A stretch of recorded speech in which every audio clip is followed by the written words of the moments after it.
अस्सलाम वालेकुम, मैं हूं अलीना फारूक शेख। इसराइल की जारहियत से जुमे को शुरू होने वाली ईरान और इसराइल के दरमियान में कशीदगी का आज चौथा रोज़ और दोनों के दरमियान में इस वक्त फ़ज़ाई हमलों का तबादला जारी है। एज़ वी स्पीक हमला होता है इसराइल की तरफ से, ईरान उसका जवाब देता है और जो ईरान की तरफ से जवाब दिया जाता है उसकी वजह से हमने देखा कि जो इसराइल का बड़ा सोफिस्टिकेटेड फ़ज़ाई दिफाई सिस्टम है उसको भी उसने ओवरवेल्म कर दिया और उसको अबूर करते हुए ईरान के हमले ने इसराइल में भी काफ़ी तबाही मचाई।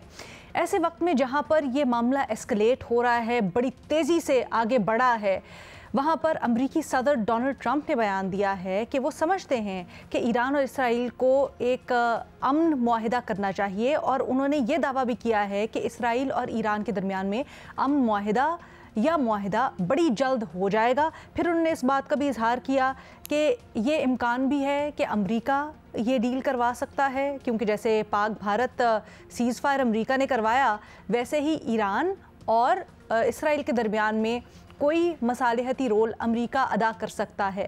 अब ये जो स्टेटमेंट दी है अमेरिकी सदर ट्रंप ने, ये बड़ी मुख्तलिफ है उस स्टेटमेंट से जो जुमे को और हफ्ते को हमने उनकी देखी।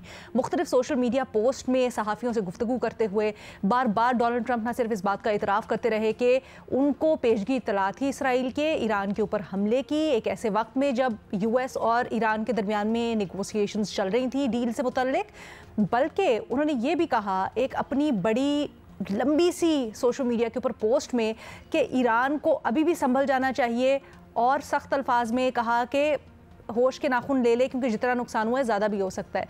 उसके बाद एकदम से ये जो रवैया बदला है डोनाल्ड ट्रंप ने, इसकी वजह क्या हो सकती है? फिर हम देख रहे हैं मुख्तलिफ ममालिक जो हैं वो भी दरमियान में अपना रद्द अमल दे रहे हैं, सबको डिस्कस करते हैं। सवाल यही है कि ट्रंप के रवैये में तब्दीली की वजह क्या है? हमें ज्वाइन करें इस डिस्कशन के लिए महमूद सरफराज साहब, इरशाद भट्टी साहब, सलीम साफ़ी साहब और एजाज सैयद साहब भी हमारे साथ हैं। आप कहिएगा एजाज, आप किस तरह से रीड कर रहे हैं सारी सिचुएशन को? अमेरिका या अमेरिकी सदर जो कि बड़े हमने उस दिन भी डिस्कस किया हुआ था, एक तरह से धमकी वाले लहजे के अंदर बात कर रहे थे ईरान से, वो आज मसालिहात और डील और पीस की बातें कर रहे हैं, कैसे, क्यों? अलीना, दो बड़ी बातें हैं। एक बात तो ये है कि जब इसराइल ने अटैक किया ईरान के ऊपर तो इसराइल के दो बड़े एजेंडे थे। एजेंडा नंबर 1 ये था कि ईरान का जो न्यूक्लियर प्रोग्राम है उसे मुकम्मल तौर पर ख़त्म कर दिया जाएगा, और एजेंडा नंबर 2 जो कि मदर ऑफ ऑल एजेंडाज था वो ये था कि ईरान के अंदर रिजीम चेंज को अमल में लाया जाएगा और शायद ईरान इतना ज़्यादा सस्टेन नहीं कर पाएगा। और ये जो सारा प्लान था ये हैंड इन ग्लव था, अमेरिकन एडमिनिस्ट्रेशन को इस सारे प्लान का बिल्कुल पता था। उसकी वजह यह है कि ईरान की जो मजहबी हुकूमत के मुखालिफ तकरीबन 5 के करीब ग्रुप्स हैं जो कि गुज़िश्ता तकरीबन 1.5-2 माह से बड़े एक्टिव नज़र आ रहे थे अमेरिका के अंदर, वाशिंगटन के अंदर।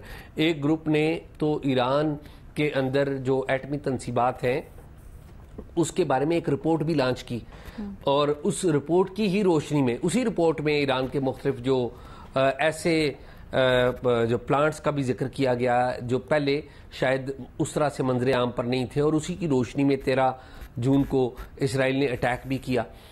तो ये एक्टिविटी थी बैकग्राउंड में, यानी कि ईरान मुखालिफ ग्रुप्स अमेरिका में एक्टिव थे, अमेरिकी एडमिनिस्ट्रेशन को सारा कुछ पता था, इसराइल अमेरिका के साथ हैंड इन ग्लव था, और एजेंडाज 2 मैंने आपको बता दिए। एक ये कि रिजीम चेंज, और दूसरा ये है कि ईरान को क्रिपल कर दिया जाए उसके जो न्यूक्लियर प्रोग्राम है उसके तहत, और न्यूक्लियर प्रोग्राम अगर क्रिपल हो जाएगा तो ईरान नीचे गिर जाएगा फौरी तौर पे धड़ाम करके, और अगर रिजीम चेंज नहीं भी होती तो वो इस तरह की बात हमारे साथ करेगा जो हमें काबिल कबूल होगी। तो हुआ ये है कि जो अमेरिकी सदर हैं डोनाल्ड ट्रंप, उनका एक अंदाज़ है, वो सबसे पहले बेनियाजी का मुजाहरा करते हैं।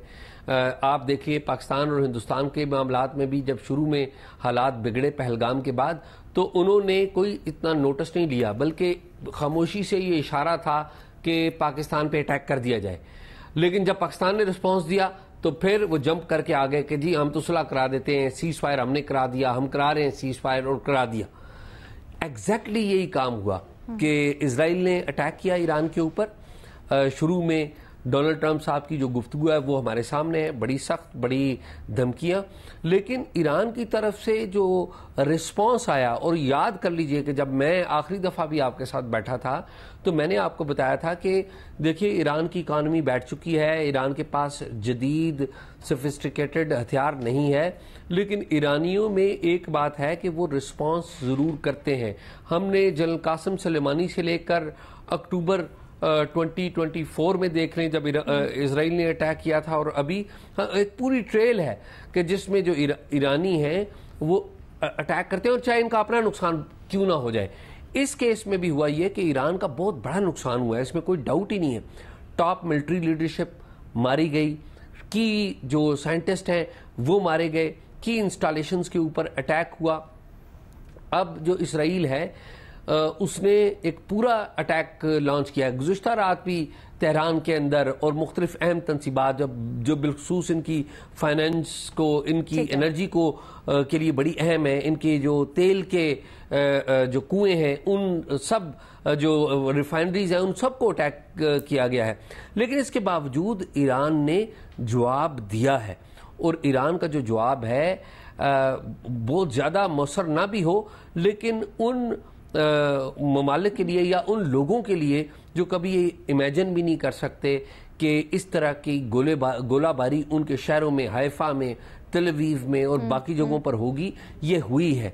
تو اس کا میرے خیال میں جو کیلکولیشن تھی ابتدائی وہ غلط نکلی، اور اسی وجہ سے اب شاید وہ کیلکولیشن شاید کسی جگہ پہ چینج ہو رہی ہے کہ شاید فوری طور پہ رجیم نہیں گرے گی، کہ پہلے تو تھنکنگ یہ تھی نا کہ ہم کریں گے۔ صافی صاحب کے پاس میں لے کے جاؤں گی۔ صافی صاحب، یہ جو رجیم چینج والا پوائنٹ اٹھا رہے ہیں، اس کے اوپر تو امریکی اخبار یا امریکی جریدے یہ لکھ رہے ہیں کہ امریکہ نے خود جو اسرائیل کی یہ سازش کہیں یا پلان کہیں رجیم چینج کا، اس کو نوڈ نہیں دی، اس کی مخالفت کی۔ دوسری بات یہ بھی کہ کیا آپ بھی یہی سمجھتے ہیں کہ اسرائیل کے جواب نے ایران کے جواب نے ٹرمپ کی ٹون، ان کی لائن اور لینتھ چینج کرنے کے اوپر مجبور کر دیا؟ کہ اس میں تو کوئی شک نہیں ہے کہ جو ان کی ایکسپیکٹیشن تھی وہ رتی برابر پوری نہیں ہوئی، بلکہ ان کی اپوزیشن کی جو سب سے بڑی جماعت تھی عہدہ پارٹی، اس نے بھی اسرائیل کی مذمت کی اور اپنی حکومت کو سپورٹ کیا، اور ایرانی عوام ابھی تک یونائٹڈ اور اپنی حکومت کے ساتھ کڑے نظر آ رہے ہیں، اور کوئی ابھی تک ایران کے اندر سے ایسی آواز نہیں اٹھی ہے کہ وہ اب رجیم چینج کی بات کریں۔ تو میرے خیال میں تو اس حوالے سے جو توقعات تھی امریکہ یا اسرائیل کی وہ بالکل پوری نہیں ہوئی۔ دوسری بات جو اسرائیل کی تھی، تو اسرائیل نے جو پہلے دن کارروائی کی اور جس میں ان کی ملٹری لیڈرشپ کو بھی مار دیا، اور اس کے ساتھ ساتھ ان کے اہم تنصیبات کو مار دیا، ان کے ڈیفنس سسٹم کو بھی اس طرح لگ رہا تھا کہ ایئر ڈیفنس سسٹم کو کہ اس کو بھی مفلوج کر دیا گیا ہے۔ لیکن ابھی ان کی جو ایرانی نقصانات ہے وہ بہت زیادہ ہے بنسبت اسرائیل کے نقصانات کے، لیکن اسرائیل کو جو نقصان ہوا ہے وہ اس کی بھی توقع نہیں کر رہا تھا، وہ اپنے آپ کو بالکل محفوظ سمجھ رہا تھا۔ اور یہ بات اعزاز کی بالکل درست ہے کہ حیران کن طور پر انہوں نے اسرائیل کے ڈیفنس سسٹم کو، اس سے کچھ نہ کچھ میزائل نکل جاتے ہیں جو کہ تل ابیب اور حیفا میں ان کی اہم مقامات کو نشانہ بناتے ہیں۔ تو اس سے بھی میرے خیال میں اسرائیلی ری تھنکنگ پہ مجبور ہوئے ہوں گے اور اپنی حکمت عملی کو بدلنا چاہیں گے، لیکن یہ کہ جلدی جنگ بندی ہو جائے گی یا ٹرمپ بیچ میں ثالثی کر لیں گے، میرے خیال میں ٹرمپ کی ادھر یہ پوزیشن نہیں ہے کہ وہ ثالثی کرا دے، کیونکہ ٹرمپ وہاں پہ فریق ہے اور کل فریق ہیں جو کہ اسرائیل کے ساتھ کھڑے ہیں۔ ہاں البتہ روس جیسے ممالک اگر ہو سکے وہ اگر کچھ اور ممالک کو ساتھ لے لے تو میرے خیال میں ان کی طرف سے کچھ ثالثی ہو سکتی ہے۔ اچھا سر، یہ بتائیں کہ امریکہ جب یہ کہہ رہا ہے کہ آؤ بیٹھو، اور اسرائیل کے اوپر بھی ظاہری بات ہے امریکہ کا اثر و رسوخ چلتا ہے، پھر آپ کو لگتا ہے ایسے میں رشیا یا چائنا نے بھی اب آفر کیا ہے تو ان کا کوئی سے ہوگا، یا امریکہ اس طرح سے ان کو انوالو ہونے دے گا؟ نہیں، امریکہ کہہ رہا ہے کہ آؤ بیٹھو۔ پہلی بات تو یہ کہ اسرائیل کو اس جگہ تک پہنچایا ہے امریکہ اور اس کے اتحادیوں نے، مغربی ممالک نے، اور وہ صرف امریکہ ساتھ نہیں ہے بلکہ یورپ کے ممالک بھی اس کے ساتھ ہیں اور اسرائیل کے ساتھ ہے. اسی طرح اگر صرف اس تنازع کو لے لے جو ایٹمی پروگرام کا ہے تو جو موقف امریکہ اور اسرائیل کا ہے وہی موقف فرانس کا، جرمنی کا، ان سب ممالک کا بھی ہے. تو اس میں تو پہلے دن جو ٹرمپ نے کہا تھا کہ دیکھیں میں مذاکرات کروا رہا تھا اور اگر یہ ڈیل کر لیتے تو یہ جنگ نہ ہوتی اور ان کو یہ مار نہ پڑتی. تو اسرائیل جن ہتھیاروں سے لڑ رہا ہے اور جن جو ان کا ڈیفنس ایئر ڈیفنس سسٹم ہے یا باقی چیزیں ہیں وہ سب امریکہ کی دی ہوئی ہے. تو امریکہ تو اس جنگ میں اسرائیل کی پشت پہ کھڑا ہے. اور اس سے پہلے جو تنازع اتنے سالوں سے چل رہا تھا اور اس تنازع پہ جو مذاکرات ہو رہے تھے وہ تو امریکہ اور ایران کے ہو رہے تھے. یہ بڑا دلچسپ بات ہے نا، آپ یہ کہہ رہے ہیں کہ امریکہ اسرائیل کی پشت پہ کھڑا ہے. آئی انڈرسٹینڈ کیا آپ کہہ رہے ہیں، لیکن سر دوسرا زاویہ اس کا یہ بھی پیش کیا جا رہا ہے، ایٹ لیسٹ جو خبریں آ رہی ہیں وہ یہ ہے کہ اسرائیل نے زبردستی یہ اٹیک کیا، امریکہ کو بتایا لیکن امریکہ کے خلاف جا کے اٹیک کیا. پھر وہ جو رجیم چینج سے متعلق بھی آ رہے ہیں کہ اسرائیل رجیم چینج کے اوپر یہ ایسی کوئی سازش کرنا چاہتا تھا لیکن امریکہ نے اس کو یہاں تک جانے سے بھی روکا. تو پھر اس کا کیا مقصد ہے؟ نہیں، امریکہ ایک خاص حد سے زیادہ اسرائیل کے خلاف نہیں جا سکتا. اور ٹرمپ صاحب ابھی جو کہہ بھی رہے ہیں تو بندہ ہو یا ملک وہ یا ثالث ہوتا ہے یا فریق ہوتا ہے. تو امریکہ کے اس معاملے میں فریق ہونے میں تو دو رائے نہیں ہو سکتی. اس لیے جو فریق سے یہ توقع کرنا کہ وہ ثالثی کر لے گا میرے خیال میں یہ ناممکنات میں سے ہے. ٹھیک ہے. اچھا، بیفور ہم محمل کے اوپر بڑھے، اعزاز ہمیں یہ بتائیں کوئی ہمارے پاس ابھی تک تخمینہ آیا ہے کیا کہ یہ جو ابھی حملے ہوئے ہیں اس میں کتنا نقصان پہنچا ہے جو نیوکلیئر ایسٹس ہیں اس کے، ایران کے اس کو، یا نیوکلیئر پروگرام کو، یا ایون جو ایفرٹس تھیں اس کو کتنا نقصان پہنچا ہے؟ دیکھیے اس میں کنفلکٹنگ سٹیٹمنٹس آئی ہیں. ایران کے دعوے کچھ اور ہیں اور اسرائیل کے دعوے کچھ اور ہیں. اگر آپ مجھے کہیں گی تو میرے پاس وہ ڈیٹا ہے پورا جو میں پڑھ سکتا ہوں، جو میں نے اکٹھا کیا ہے. جو اسرائیل ہے، اسرائیل نے ایران کے جو کی اسٹریٹجک جو نیوکلیئر کے انسٹالیشنز ہیں، فیسلٹیز ہیں، ان کو اٹیک کیا ہے. ساتھ ہی ساتھ جو ایران کے ساتھ ایران کے اندر جو ایران کی جو بیک بون ہے ان کی اکانومی کی، ان کا تیل، اس کی فیسلٹیز کے اوپر اٹیک کیا گیا ہے. گیس کی فیسلٹیز ہیں ایران کی، اس کے اوپر اٹیک کیا گیا ہے. گزشتہ شام ایران کے اندر اٹیک کیے گئے ہیں اور تہران شہر کے اندر اٹیک کیے گئے ہیں اور وہاں پر جو سیوریج کا اور پانی کا کوئی نمبر یا اس طرح کا کوانٹیفائی اس کو کرنے کا احاطہ ابھی آئی تھنک بڑا قبل از وقت ہوگا، شاید ایسا ہی کہنا چاہ رہے ہیں آپ؟ دیکھیں اسیسمنٹ کرنا ابھی، دیکھیں ایک بات یاد رکھیں کہ اس وقت ایران کے اندر ایران کو بہت بڑا نقصان ہوا ہے. یہ جس طرح سے ہم جو میڈیا میں بعض اوقات رپورٹ کرتے ہیں تو اس میں ہم جذبے بھی اپنے شامل کر لیتے ہیں، اسلامی امہ کا جذبہ بھی ڈال دیتے ہیں بیچ میں. ایکچولی حقیقت یہ ہے کہ ایران کو بڑا نقصان ہوا ہے، تہران کو بڑا نقصان ہوا ہے. تہران میں اس وقت رائٹ ناؤ جس وقت میں اور آپ بات کر رہے ہیں تو پیٹرول کی راشننگ شروع کر دی گئی ہے. انہوں نے اناؤنس کر دیا ہے کہ کوئی ایک گاڑی 15 لیٹر سے زیادہ پیٹرول نہیں لے سکے گی. انٹرنیٹ کے وہاں پر مسائل پیدا ہو رہے ہیں، کمیونیکیشن کے وہاں پر مسائل پیدا ہو رہے ہیں.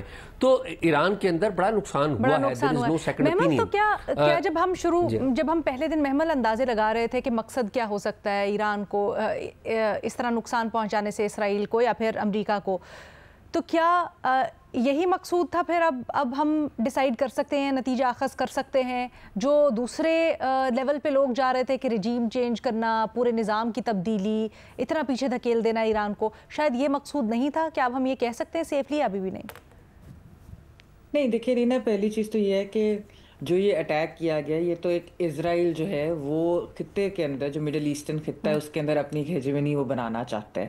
اور وہ کیونکہ ویسٹ کا ایک فارمل فیس ہے، ان کا فرنٹ ہے، ان کا بلی ہے خطے کے اندر، تو وہ اپنی ایک ہیجمنی وہ بھی چاہتے ہیں کہ ویسٹ بھی کہ اسرائیل کی ہیجمنی ہو مڈل ایسٹ کے اندر.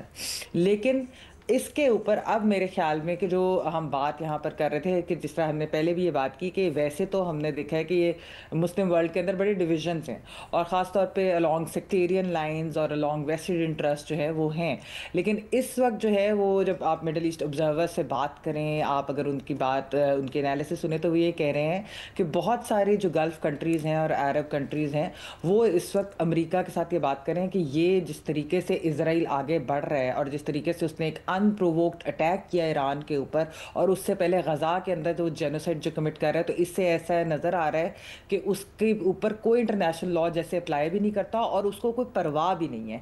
और ये भी हमें पता है कि उसके पास जौहरी सलाहियत भी है, तो वो एक खित्ते के लिए बहुत बड़ी थ्रेट बन गया।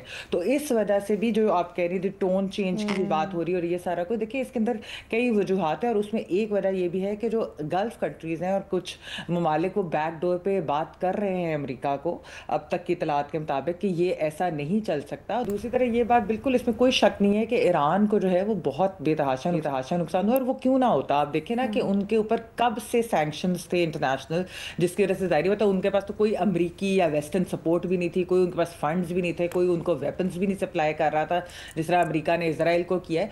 तो ऑब्वियसली नुकसान तो उनका होना था, लेकिन एक चीज़ जो ईरान ने दिखाई है वो ये है कि they stood up to a bully, एक रीजनल बुली को जब उन्होंने उन पर अटैक किया तो ऐसा नहीं हुआ कि ईरान ने कोई बैक डाउन किया। जितनी ईरान में सकत थी ईरान ने उसके जवाबी कार्रवाई की है जितना वो कर सकते हैं और इसराइल को भी नुकसान पहुंचा। और ऐसा जो कि मेरे ख्याल में एक सरप्राइज़ था ना सिर्फ ये कि इसराइल के लिए अमेरिका के लिए बल्कि बहुत सारे ममालिक के लिए कि ईरान भी इस तरीके के जो है वो रिस्पॉन्स कर सकते हैं। और ईरान ये कह रहा है अभी भी कि जब तक इसराइल अपनी स्ट्राइक्स बंद नहीं करेगा तो हम भी नहीं बंद करेंगे जो काउंटर स्ट्राइक्स करना। और ईरान को तो वैसे भी अंडर इंटरनेशनल लॉ उनके पास राइट टू डिफेंड देमसेल्व्स है।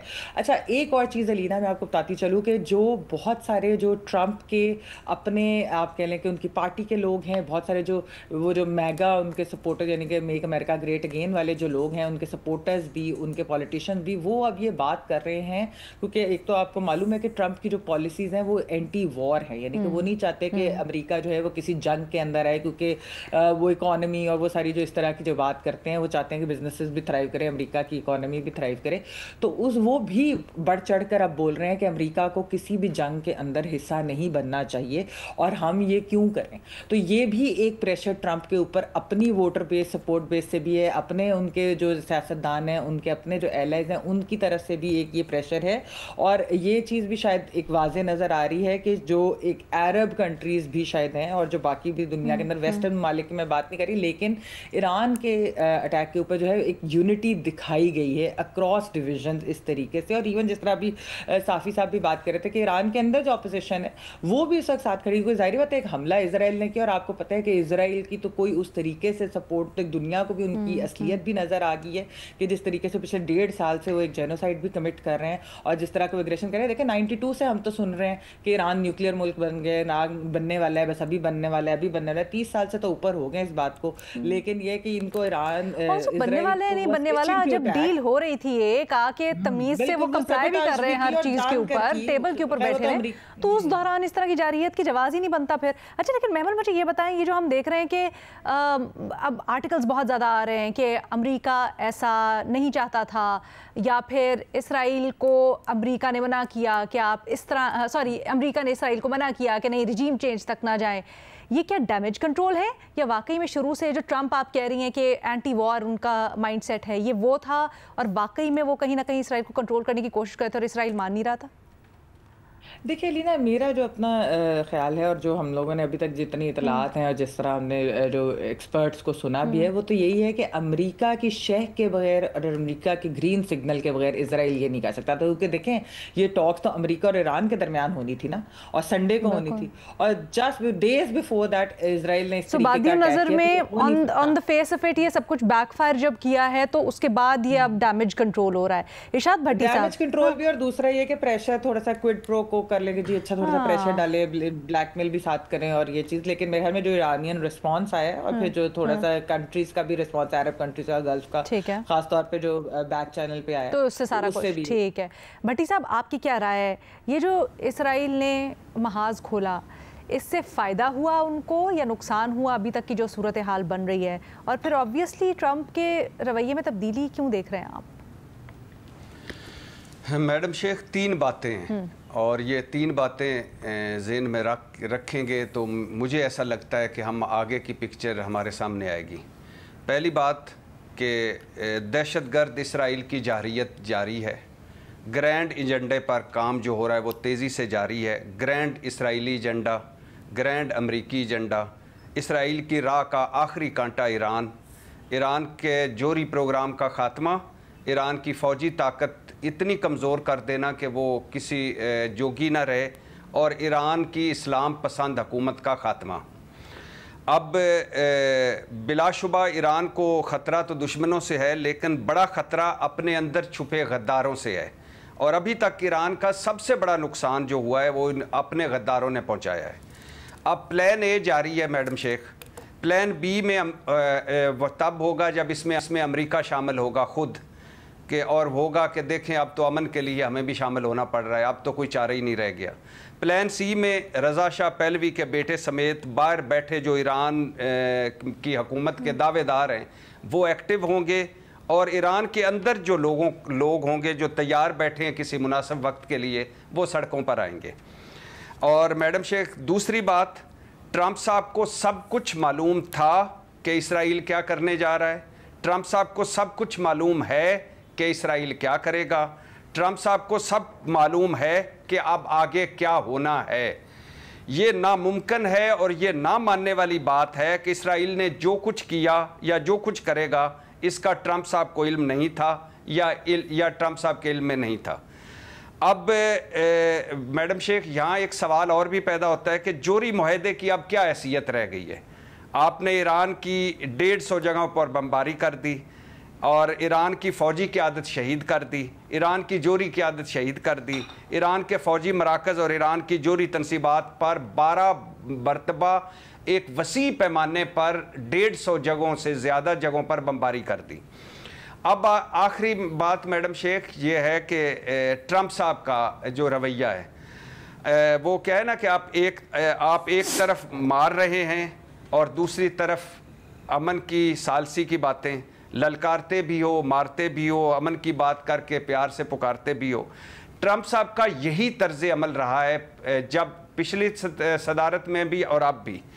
روس سے بھی دوستی، یوکرائن کی بھی مدد، مودی بھی یار ہے، پاکستانی قیادت بھی عظیم ہے، اسرائیل کے پیچھے بھی، ایران سے ہمدردیاں بھی، طاقت کا استعمال بھی، امن کی باتیں بھی. آیت اللہ خامنائی کو کچھ نہ کہو، ہاں رجیم چینج ہونا چاہیے، ایران میں جو عوام کی حکومت ہے وہ آنی چاہیے، اینٹی وار کا بت بھی نہ ٹوٹے اور ایران کو کھنڈر بھی بنا دو. تو یہ میڈم شیخ سارا ایک گرینڈ ایجنڈا ہے، اور اس گرینڈ ایجنڈے میں وہ جیسے اعزاز نے کہا کہ میری تو یہی خواہش ہے، اور میں تو اللہ کرے کہ میری تو یہ خواہش ہے کہ ایران ایسا جواب دے کہ اسرائیل کو لگ پتہ جائے. لیکن یہ جذبے اور ٹیکنالوجی کی جنگ ہے، اور اگر صرف جذبے ہوں، ٹیکنالوجی ساتھ نہ ہو، تو ہم نے دیکھا ہے ہمیشہ ٹیکنالوجی جیتتی ہے. جو کچھ ایران کے ساتھ اب تک ہو چکا ہے اور جو آگے کرنا ہے، اس کے بعد کیا صورتحال سامنے آئے گی.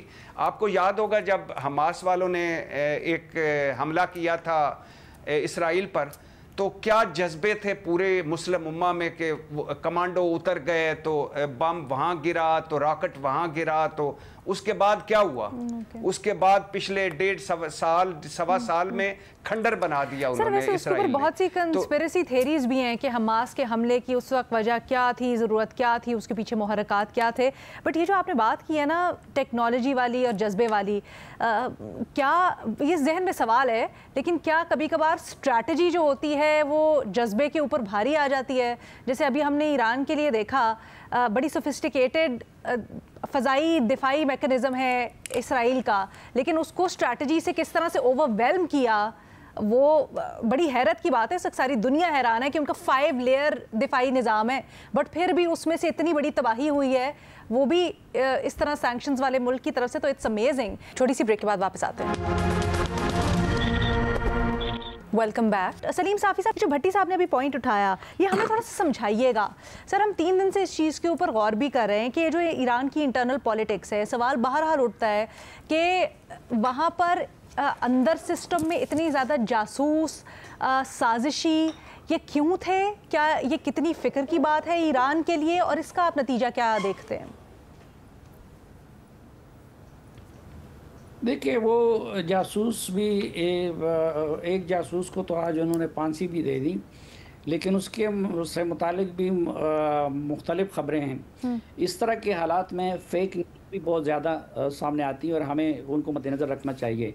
मसलन कल डोनाल्ड ट्रंप की एक वीडियो आ गई, बाद में पता चला कि वो AI से बनाई गई थी, जिसमें उन्होंने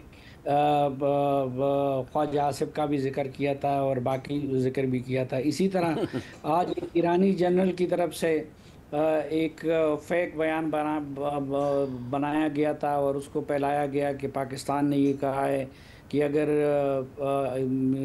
ज़रूरत पड़ी तो पाकिस्तान इज़राइल पे हमला करेगा, एटमी हमला करेगा।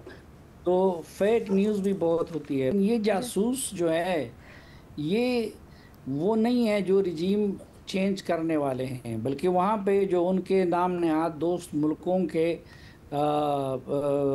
बंदे थे, ईरान जिनको दोस्त समझता था, पता चला है कि ज़्यादातर उनमें मोसाद के जासूस निकले हैं। तो जब एग्जैक्ट तादाद पता चलेगा, लेकिन ये लोग वो हैं कि जो रिजीम चेंज करने वाले वो नहीं है। रिजीम उस सूरत चेंज होगा कि जो उसके लिए लीडरशिप भी चाहिए होगी कि जो उसको लीड करे, और उसके लिए लोगों का इतना तंग आना कि वो अपने रिजीम को या अपने लीडरशिप को उस पे कुर्बान कर दे, उस तंगी पे, तो उस में ही रिजीम चेंज होगा। और वो कैफियत इस वक्त आपको नहीं लग रही है? एजाज, ठीक है, एजाज सैयद साहब प्लीज़ मुख्तसर।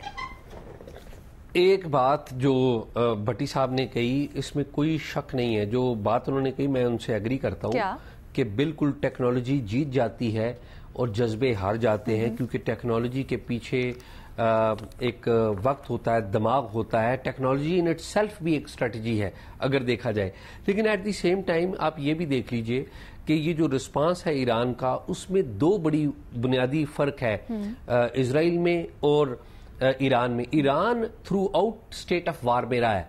आप देख लें गुज़िश्ता कमोबेश 30-40 साल से तो ये वॉर में है। तो ये जो इसकी जो स्टेट ऑफ वार है, इसमें ईरानियों को एक बात पढ़ाई गई है मजहबी एतबार से भी। आपको पता है वहां पर एक मजहबी हुकूमत है कि वो ये कहते हैं कि जी आपने जो जिंदगी गुजारनी है हेयर आफ्टर के लिए गुजारनी है।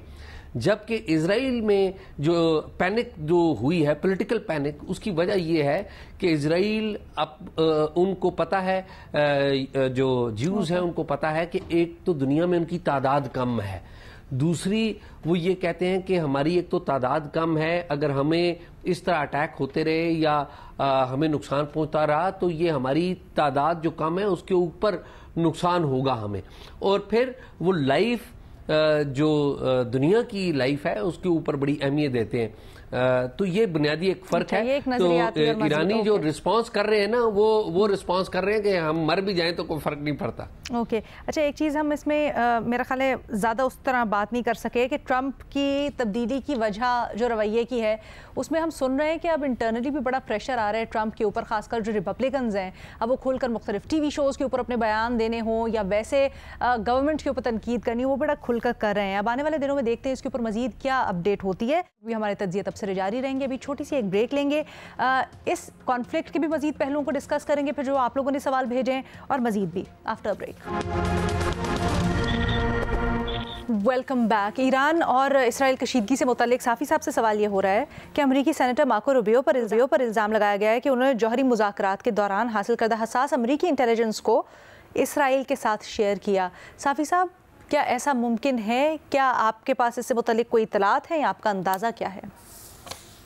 ये मुमकिन नहीं है, बल्कि ये यकीनी बात है कि उसने ऐसा किया होगा, क्योंकि अमरीकी जितने भी इजराइल के फ़ायदे की मालूमात होती है, इंफॉर्मेशन होती है, वो उनको प्रोवाइड करते हैं। तो ये अगर कोई बात हुई है तो ज़रूर हुई, अगर कोई बात कही जा रही है तो ये ज़रूर हुई होगी। ठीक है, thank you so much Saleem Safi साहब। एजाज सैयद साहब से सवाल करते हैं। एजाज, आपसे पूछा जा रहा है कि ईरान में फंसे पाकिस्तानियों की वापसी का अमल शुरू हो गया है। बताया जा रहा है कि काफ़ी वापस भी आ गए हैं। जो इक़दाम हुए हैं, आपके लिए क्या ये काफ़ी हैं आपकी राय में, या मज़ीद इस वक्त इक़दाम दरकार हैं? देखिए, वो कहते हैं ना कि स्काई इज़ द लिमिट, लेकिन जो अवेलेबल सूरत हाल है उसमें मैं पाकिस्तान के जो डिप्लोमेट्स हैं तेहरान में, मशहद में, अस्फहान, ज़ाहिदान में, आपको 2 कॉन्सुलेट भी हैं वहाँ पे हमारे, और एक एम्बेसी है तेहरान में। मैं तो फ्रैंकली स्पीकिंग पाकिस्तान के जो डिप्लोमेट्स वहाँ पर काम कर रहे हैं, पाकिस्तान के सफ़ीर मुदस्सर टीपू तो पाकिस्तान में आए हैं खुसूसी हिदायत लेने नई बदलती हुई सूरत हाल के हवाले से। असमत साहिबा हैं acting head of mission Tehran में, और उनके साथ 70 के करीब पाकिस्तानी मिशन के लोग हैं। छुट्टी हो तो छुट्टी के दिन भी वो वहाँ पर आ रहे हैं। एम्बेसी काम कर रही है, कम्युनिकेशन के मसाइल बिल्कुल मौजूद हैं, लेकिन उनकी हॉटलाइन काम कर रही है, रश है हॉटलाइन के ऊपर। आज के दिन 3 बसेस का इंतज़ार था, मेरी सुबह बात हुई तो 3 बसेस का इंतज़ार था कि वो बसेस एम्बेसी में आएंगी, और एम्बेसी से वो जितने भी जो पाकिस्तान जाने के ख्वाहिशमंद तलबा और तालबात हैं, ज़ायरीन हैं, आम पाकिस्तानी उनको लेकर जाएंगी, और फिर वो काफ़िला निकल गया। कल 3 काफले निकले हैं, आज सुबह 2 काफले। एजाज, एक एक करके थोड़ा सा करते ताकि इन्फॉर्मेशन हमें भी क्लियर हो जाए। ये बताएं, हमारे पास कोई नंबर है कि कितने इस वक्त पाकिस्तानी वहां पर मौजूद हैं? इस वक्त 45 से 50 हज़ार पाकिस्तानी ईरान में मुकीम हैं। इसमें 2-3 तरह के पाकिस्तानी हैं। जो ज़ायरीन की तादाद है वो तो बताई जाती है 5000 के करीब, लेकिन ज़ायरीन से भी जो बड़ा नंबर है वो वहाँ पर तलबा और तालिबात का है, वो तालीम हासिल कर रहे हैं। फिर वहाँ पर कुछ लोग कारोबार के लिए मुकीम हैं, जिन्होंने वहाँ पर घर रखे हैं, अपने कारोबार हैं। तो ये जो टोटल जो मिला के तादाद है ये 45 से 50 हज़ार के करीब पाकिस्तानी है। और ये खाली तेहरान की बात नहीं हो रही, ये पूरे ईरान की बात हो रही है। और आपको पता है हमारा बॉर्डर एक है, 909 किलोमीटर लंबी हमारी लाइन है। सर अच्छा, मुझे ये बताएं तो वापस आने का प्रोसीजर क्या है? क्या एम्बेसी से राब्ता करना होगा, चाहे वो स्टूडेंट्स हो, ज़ायरीन हो, या कोई भी पाकिस्तानी, वो वहां से उनको लेके आ रहे हैं, उनकी लिस्टें बना रहे हैं, या क्या प्रोसेस है? 2 तरीके हैं। एक तरीका तो यह है कि बाज़ कम्युनिटी मेंबर्स ने अपने तौर पर ट्रांसपोर्ट का बंदोबस्त करके वो ईरान के साथ जो हमारी सरहद है ईरान की तरफ से वहां पर सफर शुरू कर दिया। दूसरे वो लोग हैं जो बंदोबस्त नहीं कर सकते, वो एम्बेसी में राब्ता करते हैं। एम्बेसी की हॉटलाइन काम कर रही है, और ये हॉटलाइन काम ही कर रही थी जिसकी वजह से कल 3 जो गाड़ियां निकली हैं तेहरान से, आज भी 3 काफले जो है मुख्तलिफ निकले हैं।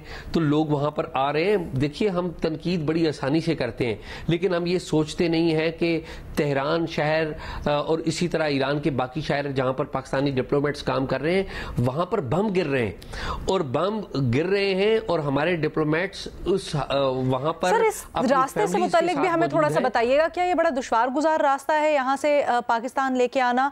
और फिर इसमें ये भी ऐड कर लीजिए जो इराक में लोग फंसे हुए हैं उनको भी बजरिया ईरान ही फिर लेके आया जाएगा? जी देखिए, इराक के साथ तो जो एयर स्पेस है वो खुली हुई है। अच्छा। इराक से 2 जो फ्लाइट्स हैं वो पाकिस्तान में आई हैं। ईरान का मामला ये है कि ईरान के साथ जो हमारा इलाका है बलूचिस्तान का, हमारी साइड पे भी लॉ एंड ऑर्डर का इशू है, और वहाँ ईरान की साइड पे जो सीस्तान है या और दीगर जो जगह है वहाँ पे भी लॉ एंड ऑर्डर का इशू है। पाकिस्तान की जो एम्बेसी है उसके अंदर, तेहरान के अंदर FIA का एक ऑफिसर वो बैठता है जो कि कोऑर्डिनेट करता है, और वो ईरान की जो मुकामी सिक्योरिटी के साथ कोऑर्डिनेट करके पाकिस्तानी काफिलों को यहां पर लाते हैं। तो मेरे ख्याल में यहां पर हम बुरी बातें करते हैं, तनकीद करते हैं, वहां पर जो मुश्किल वक्त में हमारे लोग काम कर रहे हैं उनकी भी तारीफ नहीं सर, एब्सोल्युटली हम इसीलिए आपसे इतना लंबा सवाल ये किया भी है और आपसे पूछा भी है, क्योंकि हम तक जो इतलात पहुंच रही थी और सुबह हमारे ही एक नुमाइंदे ने बैठकर ये दावा किया कि जो नंबर्स हैं وہ نہیں چل رہے ہیں, ان تک یہ اطلاعات پہنچی ہیں. جو کو لے کے آنے کا ہے ان سے رابطہ کاری کا سلسلہ ہے وہ بھی صحیح طریقے سے نہیں ہو رہا. لیکن اعزاز سید صاحب یہاں پر بیٹھ کے کہہ رہے ہیں کہ نمبرز بھی چل رہے ہیں, خود انہوں نے اس بات کو انشور کیا ہے, اور پھر جو وہاں پر عملہ ہے وہ بھی کوپریٹ کر رہا ہے, جو لوگ واپس آنا چاہتے ہیں ان کے ساتھ. ہمارا فورم حاضر ہے, ہم سے کوئی بھی رابطہ کرنا چاہتا ہے, آئر وہ سوشل میڈیا کے تھرو ہو یا پھر جیو نیوز کے پلیٹ فارم یا مختلف ہینڈلز کے تھرو ہو, وہ رابطہ کر سکتا ہے. ان کی جو بھی پرابلم ہے ہم کوشش کریں گے اس فورم کے ذریعے حکام تک پہنچائیں. اچھا, محمل سے سوال کرتے ہیں. محمل, آپ سے پوچھا جا رہا ہے کیا یہ کہنا درست ہوگا کہ ایران کی انٹیلیجنس پالیسی کا فوکس بیرونی محاذ پر اتنا زیادہ تھا کہ وہ اندرونی سطح پر منظم جاسوسی کے نیٹ ورک کو بھانپنے میں ناکام رہا؟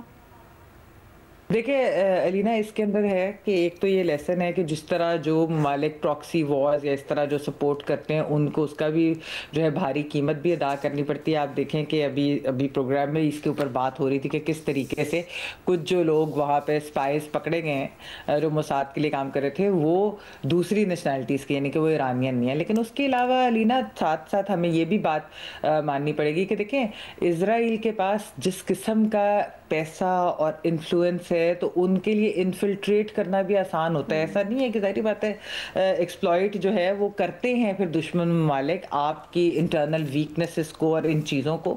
تو اور جس طرح ایران کے اوپر اتنے سالوں سے ہم نے پہلے ہی بات کی کہ اتنے سالوں سے سینکشنز لگے رہے, پھر ان کی اپنی حکومت سے بھی کچھ لوگ ان کے ناراض بھی ہیں, ادھر وہ والی چیز بھی. اور دوسرا یہ کہ اسرائیل کی انفلٹریشن نہ صرف یہ ایران, ان کی اوور آل بھی آپ دیکھیں, ابھی آپ نے ریسنٹلی بھی دیکھا ہوگا کہ کس طریقے سے انہوں نے جس طرح حزب اللہ پہ اٹیک کیا, باقی بھی انہوں نے جو کیا, اور ان کی ایک انفلوئنس ہے ریجن کے اندر اور اس کی بیکنگ ہے ان کی پوری ویسٹ کی ان کو بیکنگ ہے, وہ فائنینشیل ہو یا ویسے ہو, تو ٹیکنالوجی کی بات ہو. تو اس لیے یہ بھی ایک جو ہے وہ فیکٹر ہے. اور بالکل ایران کو ایک اس سے سبق بھی سیکھنا چاہیے کہ جن ممالک کو وہ اپنے دوست سمجھتے تھے یا جن کے لیے وہ ان کو جس طرح سپورٹ کر رہے تھے, اصل میں وہی ان کو جس طریقے سے انہوں نے بٹرے کیا ہے, ٹھیک ہے, اور اسرائیل کے لیے بٹرے کیا وہ بھی ان کے سامنے. تھینک یو محمل.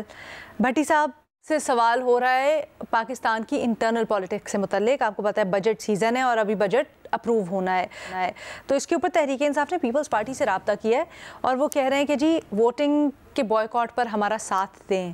آپ اس خبر کو کیسے دیکھتے ہیں؟ سوال یہ ہو رہا ہے کہ کیا اپوزیشن کا ممکنہ اتحاد حکومت کے لیے کوئی خطرہ بن سکتا ہے؟ میڈم شیخ, یعنی ایک عجیب سا مزہ کا خیز سا سوال ہے سر. آپ کے چاہنے والے غلام عباس صاحب نے کیا ہے. مزہ کا خیز سوال کی جو بنیاد ہے وہ تحریک انصاف نے رکھی ہے. اب اندازہ کریں, راجہ پرویز اشرف صاحب کی تو مہربانی ہے کہ انہوں نے کہا کہ میں مشاورت کر کے بتاؤں گا. یعنی پیپلز پارٹی اتحادی ہے مسلم لیگ کی. پیپلز پارٹی کے پاس سارے آئینی عہدے ہیں, صدر, چیئرمین, سینٹ, گورنرز, اور بلاول بھٹو پیپلز پارٹی کے جو ہیں وہ حکومت کا اور پاکستان کا مقدمہ باہر لڑ رہے ہیں, اور دونوں ایک دوسرے کے ساتھ سٹ پنجے والی دوستی ہے. اور تحریک انصاف درمیان میں آتی ہے کہ آپ بجٹ پہ ہمارا ساتھ دیں, اور آپ کا سوال آتا ہے کہ کیا یہ ممکنہ اتحاد کوئی اپوزیشن کا ممکنہ اتحاد. اب پیپلز پارٹی تو اپوزیشن میں ہے ہی نہیں, اپوزیشن میں تو اس وقت صرف ہے مولانا صاحب بھی, حتیٰ کہ اپوزیشن میں نہیں ہے, پاکستان تحریک انصاف ہے. اب اگر راجہ پرویز اشرف صاحب آگے سے پوچھ لیتے کہ جب ہم نے آپ سے ایک درخواست کی تھی 8 فروری 2024 کے بعد کہ ہمارے ساتھ اتحاد کر کے حکومت بنا لے, تو اس وقت آپ نے کیا جواب دیا تھا؟ اس وقت آپ نے جواب دیا تھا کہ چوروں, لٹیروں اور ڈاکوؤں کے ساتھ مل کر, یہ جو مسلط کیے گئے ہم پر, ان کے ساتھ مل کر, یہ فارم 47 والوں کے ساتھ مل کر, اپنے مینڈیٹ پر مل کر ان کے ساتھ حکومت بنا لی جائے. یہ تھا سٹ پنجا والا سوال. ہاں, تو میں اس طریقے انصاف والے آدمی سے, غلام عباس صاحب نے تو چلو سوال پٹ کیا, لیکن تحریک انصاف کو سلام پیش کرنا چاہتا ہوں جنہوں نے پیپلز پارٹی سے رابطہ کر لیا. کوئی ایسی بات نہیں ہے. پیپلز پارٹی نہیں, ویسے اچھی بات ہے آپ نے بتا دیا کہ پیپلز پارٹی حکومت کے اندر ہے, اور آپ کو لگتا ہے حکومت کے اندر ہے. ویسے پیپلز پارٹی کو آئی ایم شیور ابھی بھی نہیں پتا ہوگا وہ حکومت میں ہے یا نہیں ہے, ان کو بھی نہیں پتا. نہیں میڈم شیخ ہے, میڈم شیخ آخری بات, پیپلز پارٹی حکومت میں ہے, اس کو پتا ہے, اور پیپلز پارٹی اپنے مطالبات ضرور منوائے گی ووٹ دینے سے پہلے. اچھا, لیکن تحریک انصاف ان کے وہم و گمان میں بھی نہیں ہے کہ تحریک انصاف کے ساتھ جانا ہے کہ نہیں. تھینک یو بھٹی صاحب, آج کے لیے اجازت دیں. اللہ حافظ.